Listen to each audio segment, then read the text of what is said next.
Hello दोस्तों, नमस्ते, प्रणाम। मैं शांति भी स्वागत करती हूँ अपने यूट्यूब चैनल पे। आज मैं बहुत ही प्यारा नाच गीत लाई हूँ और आप लोग सपोर्ट ज़रूर करिएगा। हमारे वीडियो को भी आगे से आगे बढ़ाइएगा, फुल वॉच करिएगा दोस्तों। लाइक सब्सक्राइब कमेंट जरूर करिएगा। चलिए आप लोग को सुनाते हैं। सुन ले तू सासुर के हाल दीदी बाहिनी, सुन ले तू सासुर के हाल दीदी बाहिनी।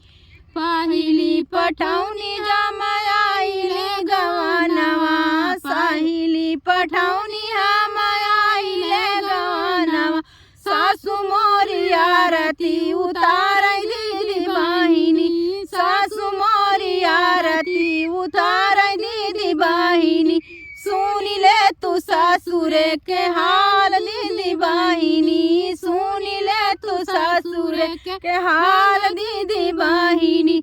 दूसरी पठौनी हमाइली ससुरवा, सासु मोरी लागई सुतावै दीदी बाहिनी, सासु मोरी लागई सुतावै दीदी बाहिनी। सुन ले तू सासुर के हाल दीदी बाहिनी, सुन ले तू सासुर के हाल दीदी बाहिनी।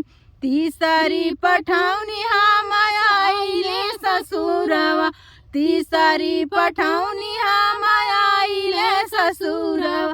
सासु मोरी झोटावा ऊपर दीदी बाहिनी, सासु मोरी झोटावा ऊपर दीदी बाहिनी।